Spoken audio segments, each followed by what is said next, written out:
Okay, hi guys. I'm going to be presenting the planes of movement. I believe I did movements of the body and I showed in different regions. Now I'm going to start off with planes of the body.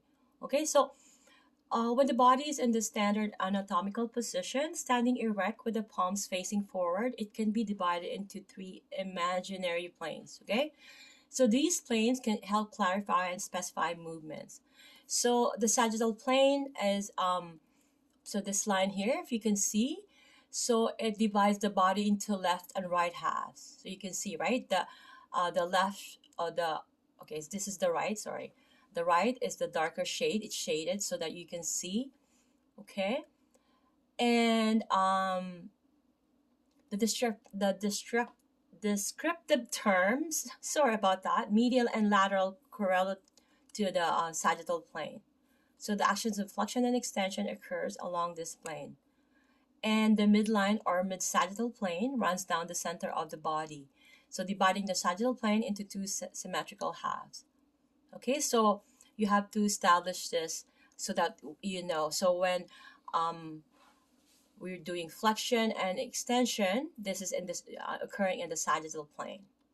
Okay, so the frontal or coronal plane, so those two, sometimes you'll hear coronal, that's the same thing as frontal. Okay, because some book will say coronal and won't mention that it's frontal.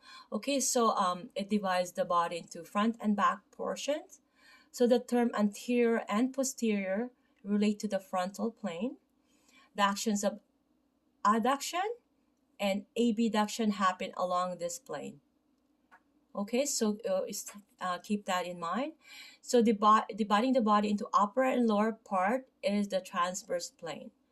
So the term superior and inferior refers to the transverse plane.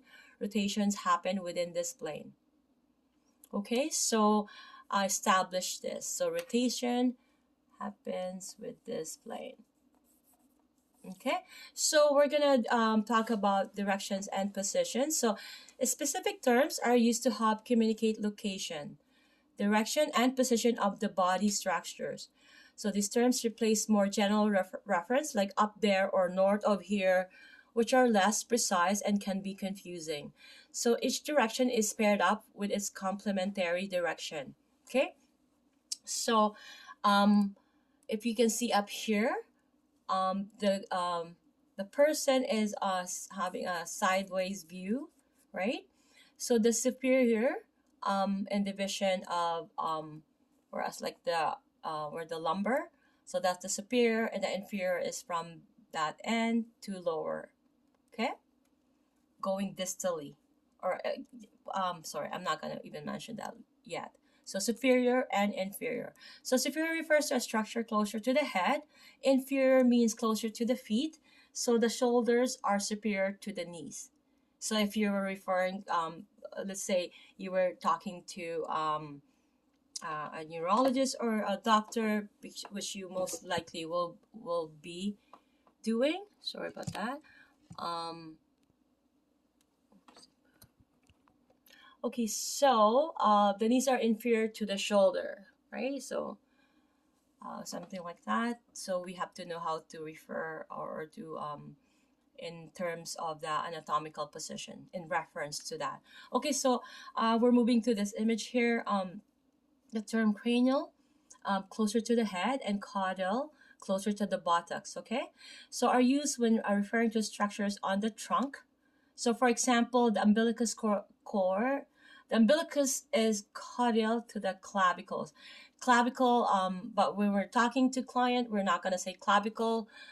We're just gonna refer to as collarbone. Okay, so we know that, and we have established that. Cranial, as you know, is referring to the head. Again, caudal, referring to the tail or going distally. Again, I said the distal. Okay, so the clavicles are cranial to the umbilicus. That's one example. And the umbilicus is caudal to the clavicles. Okay, we're moving ahead to page 22. So posterior. So if you see this image here, 1.7. posterior is pertaining to the back, to a structure further toward the back of the body than another structure. So anterior refers to a structure further in front. The sternum is anterior to the spine. So these directions are also referred to as dorsal or posterior, and ventral or anterior. Okay, so we have this arrow here. So this is going anteriorly and this is going posteriorly. You see that arrow there, right? So moving on to the next structure here, 1.8. So the midline of the body, right? This is always the midline, like this just sagittal, right? The midline.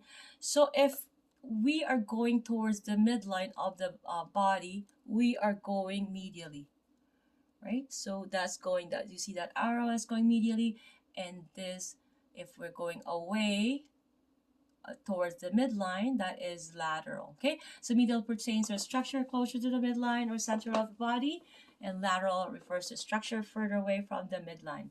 So the nose is medial to the ears, that's an example, and the ears are lateral to the nose.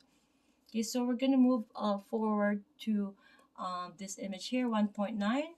And as you can see that the arm, right, there's two images here, just the arm from the elbow, which is the point here, which is referring to anything going up, anything on that area is proximal, anything going down, anything this area is distal. This is what I keep saying to distal. So we're gonna have to get acquainted with this, because as a student, I know it gave me a lot of confusion studying before, because I did not establish all this in my head, simplify this before I move forward. This has to simplify in your head and know this by heart, because being a therapist, or an educator, you really need to know, or health practitioner, you really need to know the anatomy of the body. And when you are referring to other healthcare provider, like a doctor and neurologist, you're gonna have to know and note all these downs. Okay, remember, we need to have all those verbal you know mm, eloquency that is needed as a therapist. Okay, so um, now we're going to move on to the lower limb. Okay, so this is the legs. The knee again is the point for the proximal, as being anywhere else here is proximal. Anything around here from that point will be distal, so it's going towards the foot. You see? So in both cases here, this is going proximal, going up, and this one, the arrow is going down. Anything there is going distally. Distal means a structure further away from the trunk or the body's midline. So proximal designates a structure closer to the trunk. These directions are used only when referring to the arms and legs. The elbow is proximal to the wrist, and the ankle is distal to the knee. Okay, so I'm gonna move forward to the 1.10 figure here, which is showing more so a skeletal figure here with a little shade of the pectoralis major muscle. Okay, because the superficial and deep is one that they're referring to, because of the muscle. This muscle has that capability and function. Okay, superficial describes a structure closer to the body's surface, and deep refers to the structure deeper into the body.